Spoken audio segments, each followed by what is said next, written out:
আসসালামু আলাইকুম। সরকার মাঠের পক্ষ থেকে আপনাদের সবাইকে জানাই স্বাগতম। আমি ইস্পাহান সরকার। আমি এখন আছি গোলবাহারে। গোলবাহার মানে হলো গোল পাতার গাছের বাগান। আপনারা সবাই জানেন যে গোল পাতার থেকেও এক ধরনের গুড় তৈরি হয়। এটার আরেকটা নাম আছে ডায়াবেটিস গুড়। ডায়াবেটিস গুড় বলার কারণ হলো এটাই গ্লাইসেমিক ইনডেক্স খুবই কম থাকার কারণে ডায়াবেটিস আক্রান্ত রোগীরা নিয়মিত যদি সেবন করেনও এটা ওনাদের কোনো শরীরে অসুবিধা তৈরি হবে না। গোলপাতার রস, গুড়, কাণ্ড, ফুল, ফল এবং এর শিকড় সবগুলোই চর্মরোগের জন্য ব্যবহৃত হয় প্রাচীনকাল থেকেই। নিয়মিত সেবনের ফলে আপনার কৃমি রোগ হবে না। অনিদ্রা যাদের আক্রান্ত আছেন তাদের অনিদ্রা দূর হবে। পুরুষের যে পুরুষালী শক্তি আছে যেটাকে আমরা স্নায়বিক শক্তি বলি, এটা অসুবিধা দূর করে। এর পাশাপাশি দ্রুত বুড়িয়ে যাওয়া ঠেকাতেও গোলপাতার রস এবং গুড়ের সুন্দর কার্যকারিতা আছে। আর আমি এতক্ষণ পর্যন্ত যা বলছি এটা বাংলাদেশের বিখ্যাত একটা প্রতিষ্ঠানের গবেষণার ফলাফল, এবং তারা গুড় নিয়ে গবেষণা করে এটা বলছেন। শিক্ষক বাতায়ন নাম।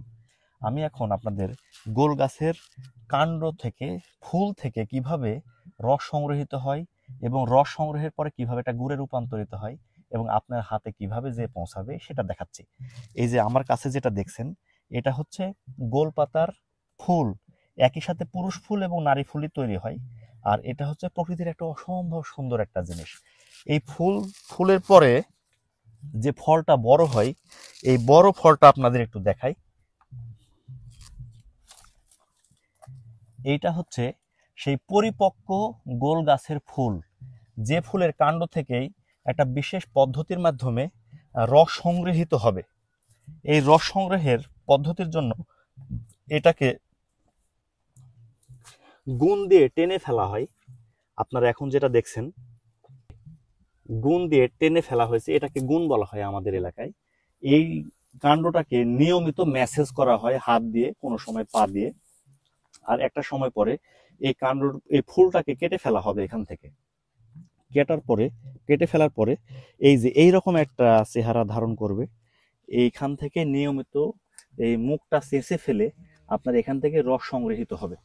আর রস সংগ্রহ আমি আজকে আপনাদের নিজেই করে দেখাবো যে কিভাবে রস সংগ্রহের জন্য সেই প্রাচীন এবং আদিকাল থেকে আমাদের বয়োবৃদ্ধরা কিভাবে আসলে রস সংগৃহীত করতেন। এই সে মাটির হাঁড়ি, যেখানে আপনারা দেখছেন কিছুটা রস অলরেডি এখানে আছে।